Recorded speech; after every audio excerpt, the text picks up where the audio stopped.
Buenos dias, guys. How are you? Good morning, good afternoon, good evening. Hope you're doing fantastically well in this giant open air mental asylum in this clown world.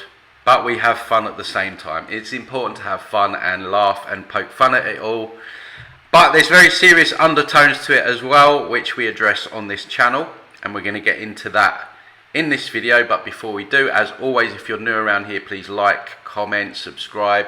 Share this information. Let's see if we can drag some other people out of the New Age movement, the fake spiritual movement, into more of a sovereign mindset and awaken from the false awakening, which is the New Age movement.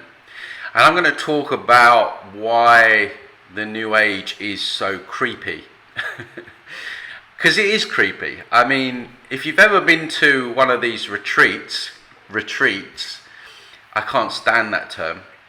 You know, you might start off with like a cacao ceremony, and then you might balance your chakras, spend an hour balancing your artificial implant, which allows entities to lock into your energy field and siphon off your energy and loop mind loops around your head all day. And then you might do some kind of moon worship in the evening, where you are giving your energy away to the false white light tunnel. The moon is the false white light tunnel, and the moon is the part of the soul trap.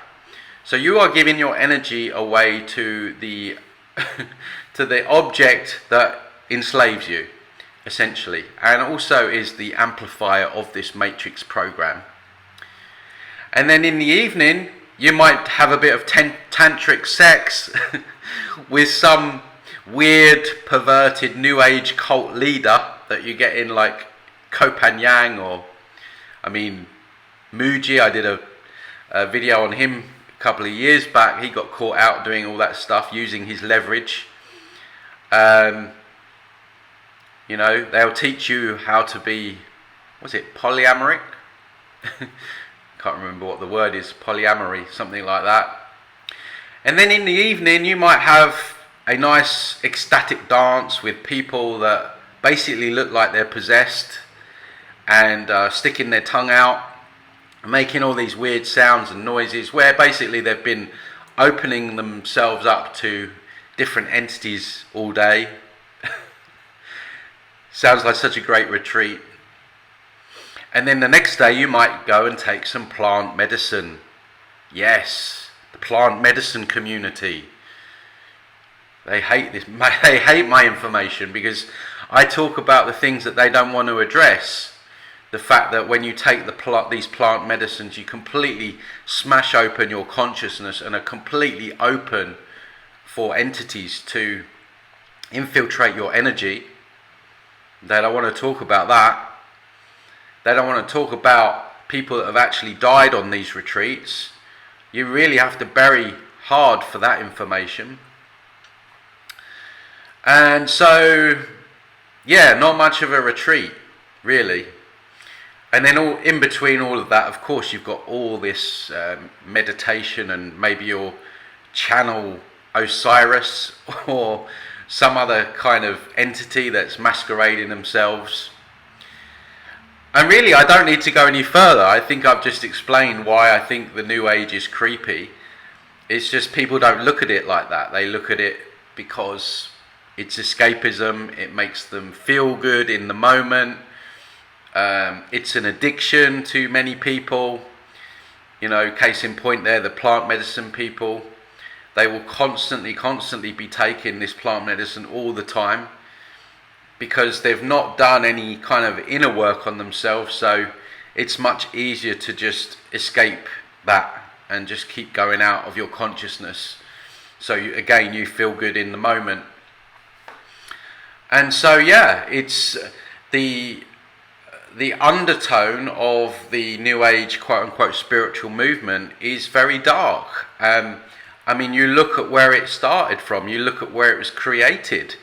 It was created by a dark Luciferian called Helena Blavatsky and her probably other elite friends. I don't like the word elite, but friends in high places who came to the conclusion that people were starting to lose trust and faith, literal faith, with mainstream religions. And they were starting to realise that, hang on a minute, maybe this isn't true. Still a lot of people that are are really hooked into religions, that still think that Jesus is coming down any day now to save them. And yeah, that's a whole different video. We know all about that. But on the whole, if you look down the last few decades, centuries maybe, people are sort of waking up from religion. So they knew that they needed something different. They knew that they needed a different option to sell to people, because they also know that people have a lot of trauma, that people find this reality very difficult, and it is very difficult. It is kind of set up for suffering. You look at wars, famine, starvation, constant trauma. It's set up for that. And so people are searching for something. They're looking for something. They're looking for something that's going to plaster over their cracks, their unhealed traumas, something that's going to make them feel good in the moment. And religion does that very well to a point, because people believe that there is some kind of deity that they call God, which I would suggest, and I've mentioned in other videos, is either an entity or an AI God. It's not the, let's call it, the essence of creation, which is something different. People go, oh yeah, but you don't think that there's a God? No, I don't say that. I say that the God that's been given to you as God is fake. I still believe in a creative spark, and I believe that creative spark is within each and every one of us. Certainly within the soul beings, the source players. I would not assume that is within NPCs. I believe that they're wired differently. Now, can consciousness permeate NPCs? That might be for another video, because that's an interesting concept. And so, yeah, so they have given us this false deity that people pray to, prayer, food, your food for something. And a lot of people have realised that it's BS. So now they've repackaged something new, the new age,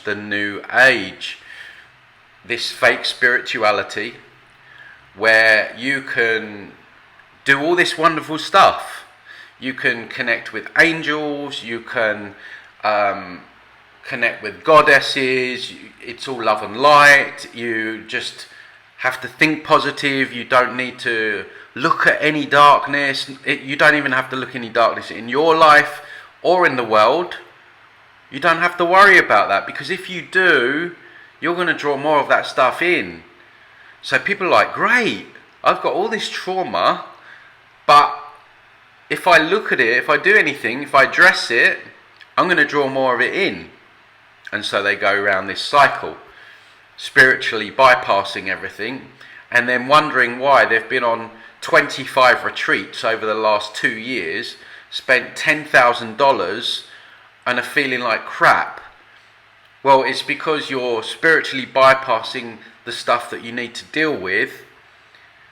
You're opening yourself up to God knows what, with all these different rituals, modalities, channeled beings. I mean, the list really goes on.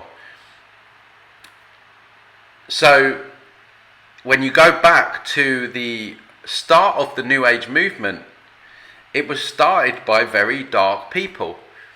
Now, I say this again, have they done a good job with this? I think they've nailed it. I mean, I don't like what they've done. I've said this many times. I don't like what they've done, but the way they've done it is incredibly smart, incredibly clever. And people, if you're new to this work, you really need to understand how deceptive, manipulative and conniving these things are. Because and I say this all the time, it all flies under the radar. And when you are infused with that false light energy, that hopium, that glazed eyes, the glazed eyes that you see with a lot of these New Agers, where they're almost possessed by this false light, this fake light. It's very different. It's very difficult to see through it. You're in like a haze. I would say it's like a literal spell that you fall under. And this is why when people say to me, I can't believe I fell for that stuff. I can't believe that I fell for Archangel Michael. I can't believe that, I fell for all this love and light. Well, the reason is because the actual energetic frequency of it all is that of some kind of spell, some kind of haze. And you see it so much with a lot of these prominent New Agers that are out there speaking, that kind of haze behind the eyes, the lights are on, no one's home kind of vibes, I would say. So yeah, it's really creepy. And I would say again that this whole idea of like God and Goddess worship, these again are just entities, all like the Hindu gods in yoga. All these are just entities, guys. I say it time and time again. I'll be repeating this throughout, however long this channel is up. All these beings are just masquerading themselves. If you connect to these beings, you channel these beings, you call them in, you do a yoga pose, and open up that portal to them, whatever you do, they will lock in, siphon off your energy. Then you'll get the mind loops, the constant negative mind loops. And it's not good. It's not good. I know it bursts a lot of people's bubbles, but it's the truth. And I've got thousands and thousands of accounts now where people have told me, I connected to this deity and my life went to pot. I connected to this deceased loved one and my life went to pot. This goddess, I thought I was channeling this goddess. I ended up losing my house, my relationship. My children don't speak to me anymore. Like time and time and time again. And then of course we see it at death as well, where they'll masquerade at the light tunnel. They'll meet and greet you, welcome you with open arms, tell you what you want to hear. These entities, they're like double glazing salespeople. They'll tell you exactly what you want to hear, so you buy into them. So they get your energy, they get your attention, and then they've got you. So that's why the New Age is creepy, because you're working much of the time with either creepy entities, or what you're doing is opening yourself up to these things. Same with the plant medicine community. Like I say, they hate talking about entities and stuff because, well, it affects their retreats. They don't want people thinking that they can have entity attachments. And they do, severe ones. Some people have very, very severe entity attachments after taking DMT, ayahuasca. Again, I have countless stories of that as well. So I get a lot of plant medicine people in the comments, and I'll probably get it on this video, telling me, you're wrong about this. They can be really inside. No, you're wrong. You're wrong because you won't look at the full picture of what you're engaging in. And even with what information these kind of trips, and I've said it before, you're only seeing a layer of the matrix. You're only going into the fourth dimension. You're not seeing the grand total sum of everything that we can experience as consciousness. But they'll want to tell me that you can have great insights, that it's completely safe. And I find their energy creepy. I really do. Because they don't just take it once, they get addicted to it. They'll take ayahuasca or ibogaine or whatever it is over and over and over and over again and call it healing. That's not healing, that's bypassing. That's doing something in the moment that makes you feel good temporarily. So, why is the New Age creepy? For all those reasons I just listed there. So, yeah, just a little bit of a ramble, that one. Just these things were coming to me. So, guys, if you found that video helpful, give it a like, comment, share, and I'll see you on the next one. Take care.